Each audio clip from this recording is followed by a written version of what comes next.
me about the story of what happened to your wife. I know you've told it on American Idol, but a lot of times it gets chopped up, so I don't think we really know the entire story. Yeah, my wife was born with a heart condition. When she was born, she was called a blue baby, and that means she wasn't getting oxygen to her lungs, so her heart hadn't fully formed. So she had a surgery to they took one of her valves or arteries, I'm not sure what all the words are, and they connected it to get blood to her. They had another surgery at 7. We thought that was it. You know, they monitored her every year. She had a thing called congenital heart disease. And when we dated for 6 years, 6.5 years before we got married. When we dated, we had no problems and no ideas. It was a year after we got married, a year and 1 month. I remember it, June 2005, that she started having these episodes where her heart would beat at almost 200 times a minute. And what happened is that this valve that they moved over to get blood there wasn't made to do that, so it just stretched and increased, and blood would just pool in there. So her heart would just beat so fast trying to get the blood to move. So what we ended up doing in and out the hospital from that point on, about 4 or 5 times, she spent a week in the hospital. They'd have to shock her to get her heart moving and put her on blood thinners. The doctor eventually told us that we have to redo the surgery. The surgery is not a good surgery. It was an old procedure. We went in. First surgery was supposed to take 6 hours. It failed, and it went to 12 hours. Excuse me, it didn't fail. It went 6 to 12 hours. Then the next morning, it failed, and they called me down. They said, we have to do an emergency surgery on her. We did CPR on her. We revived her. We got to put her on an artificial heart. And I said, you do what you do. And I said, I will call my church, and we're just going to get in prayer because I'm a man of faith.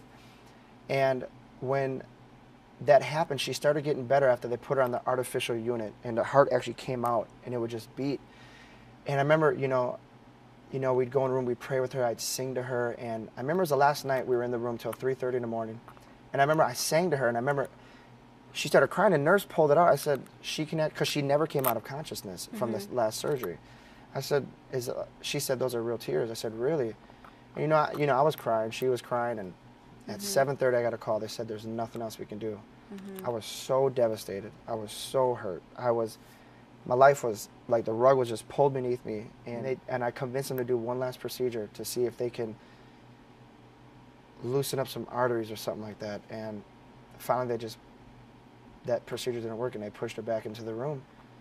And I remember that was at about 3 o'clock that day. We stayed in that room till 11:30 that night. And I remember when it was the final point where they said, she's gone. Was there ever a talk of a heart transplant with your wife? They had sat me down in there, and they said, we need to do a heart transplant. And I started signing the papers. They actually, her kidneys were failing.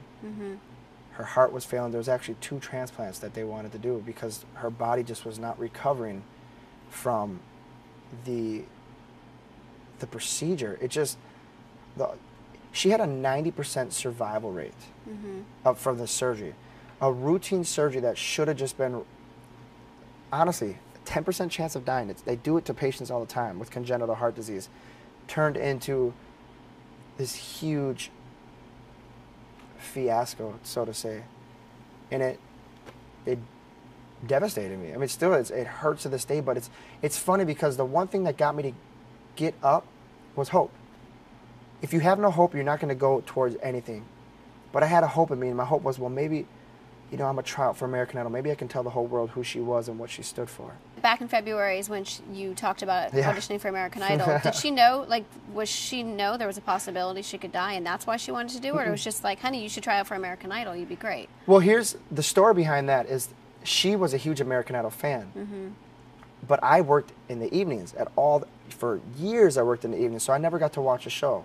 Well, finally last year we got DVR.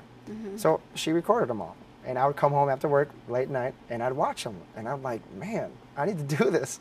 Why? It's my last year. So in February I said, babe, that's it. I'm doing it. I got to do it. And no, we never thought about dying. It was so unexpected. She died about a month before the American Idol auditions? She died on July 9th, 2008, and I tried out on August 8th, 2008. Was there any thought that, I can't do this, it's too soon? Oh, all the time. The whole time.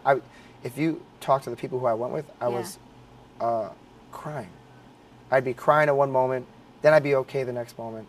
Because we sat for 12 hours, so I didn't eat nothing that whole day. Good thing I didn't cry during my audition. But I was in the stands when I would talk to people, and I would just try to get through this thing.